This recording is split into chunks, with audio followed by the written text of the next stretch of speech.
സംബന്ധിച്ച ചർച്ചകൾക്കും ചോദ്യങ്ങൾക്കും ഇതുവരെ അന്ത്യമായിട്ടില്ല. ബി.ജെ.പിക്ക് വേണ്ടി മാത്രം പ്രവർത്തിക്കുന്ന ഒരു തിരഞ്ഞെടുപ്പ് കമ്മീഷനാണ് രാജ്യത്തിനുള്ളതെന്ന വാദം നാൾക്കുനാൾ കഴിയുംതോറും കൂടുതൽ ആഴത്തിലേക്ക് എത്തുകയാണ്. ഇപ്പോഴിതാ സുതാര്യത ഉറപ്പുവരുത്താൻ തിരഞ്ഞെടുപ്പ് കമ്മീഷൻ മുന്നോട്ട് കൊണ്ടുവന്ന വെബ്കാസ്റ്റിംഗ് പരിപാടിക്കെതിരെയും പ്രതിപക്ഷം രംഗത്തേക്ക് വരികയാണ്.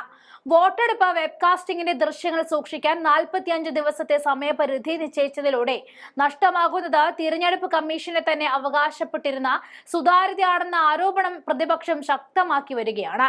വോട്ടെടുപ്പിലെ ക്രമക്കേട് തടയുവാനും പരാതികൾ തെളിവ് സഹിതം പരിശോധിക്കുവാനും സഹായകമെന്ന നിലയിൽ അവതരിപ്പിക്കപ്പെട്ട വെബ്കാസ്റ്റിംഗിന്റെ ദൃശ്യങ്ങളും രേഖകളും തിടുക്കപ്പെട്ട് നശിപ്പിക്കുന്നത് എന്തിനെന്ന ചോദ്യമാണ് കോൺഗ്രസ് ഉൾപ്പെടെയുള്ളവർ ഉന്നയിക്കുന്നത്. പരാതികളിലും കേസുകളിലും പ്രധാന തെളിവായിരുന്നത് വെബ്കാസ്റ്റിംഗ് ദൃശ്യങ്ങളായിരുന്നു. ദൃശ്യങ്ങൾ സംബന്ധിച്ച തിരഞ്ഞെടുപ്പ് കമ്മീഷൻ കഴിഞ്ഞ ദിവസം പറഞ്ഞ കാര്യങ്ങൾ വെബ്കാസ്റ്റിംഗിന്റെ ഉദ്ദേശശുദ്ധിയെ തന്നെ ചോദ്യം ചെയ്യുന്നതാണെന്ന വിമർശനം പ്രതിപക്ഷ നേതാവ് രാഹുൽ ഗാന്ധിയും പാർട്ടികളും ഉയർത്തിയിരുന്നു. മഹാരാഷ്ട്ര തെരഞ്ഞെടുപ്പിൽ പോളിംഗ് സ്റ്റേഷനുകളിൽ നിന്നുമുള്ള വെബ്കാസ്റ്റിംഗ് ദൃശ്യങ്ങൾ പുറത്തുവിടണം എന്നായിരുന്നു രാഹുൽ ഗാന്ധിയുടെ പ്രധാന ആവശ്യം. വോട്ടർമാരുടെ സ്വകാര്യത, സുരക്ഷാ കാരണങ്ങൾ എന്നിവയും ജനപ്രാതിനിധ്യ നിയമം, സുപ്രീം കോടതിയുടെ നിർദ്ദേശങ്ങൾ എന്നിവയും ചൂണ്ടിക്കാണിച്ചാണ് ആവശ്യം കമ്മീഷൻ തള്ളിയത്.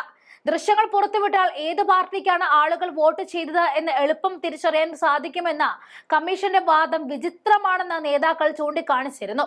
തിരഞ്ഞെടുപ്പ് ഫലം 45 ദിവസത്തിനകം കോടതികളിൽ ചോദ്യം ചെയ്തില്ല എങ്കിൽ CCTV വെബ്കാസ്റ്റിംഗ് ദൃശ്യങ്ങൾ 45 ദിവസത്തിനകം നശിപ്പിക്കണമെന്നും സംസ്ഥാന തിരഞ്ഞെടുപ്പ് ഉദ്യോഗസ്ഥർക്ക് മുഖ്യ തിരഞ്ഞെടുപ്പ് കമ്മീഷണർ നിർദ്ദേശം നൽകിയതിനെയും രാഹുൽ ഗാന്ധി ചോദ്യം ചെയ്തിരുന്നു.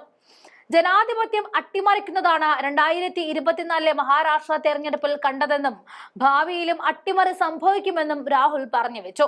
കമ്മീഷനെ അപകീർത്തിപ്പെടുത്തുന്നു എന്നാണ് ഇതിനോടുള്ള കമ്മീഷന്റെ പ്രതികരണം.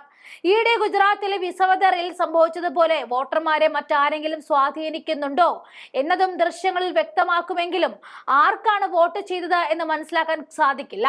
രാജ്യത്ത് ആദ്യമായിട്ട് 2014 ലോക്സഭാ തെരഞ്ഞെടുപ്പിൽ കണ്ണൂരിലാണ് വിപുലമായ വെബ്കാസ്റ്റിംഗ് ഏർപ്പെടുത്തിയത്. തിരഞ്ഞെടുപ്പിന്റെ സുതാര്യത ഉറപ്പാക്കുന്നതിനൊപ്പം തന്നെ ക്രമസമാധാന പ്രശ്നങ്ങൾക്ക് ഒരു പരിധിയിട്ട് തടയിടുന്ന ആശയം അന്നത്തെ കളക്ടർ B. ബാലകിരണിന്റേതായിരുന്നു. പ്രശ്നബാധിതമായ 173 പോളിംഗ് ബൂത്തുകളിലായിരുന്നു തുടക്കം കുറിച്ചത്. 2015 തദ്ദേശ തെരഞ്ഞെടുപ്പിലും 2016 നിയമസഭാ തെരഞ്ഞെടുപ്പിലും കൂടുതൽ ബൂത്തുകളിലേക്കും വ്യാപിപ്പിച്ചു.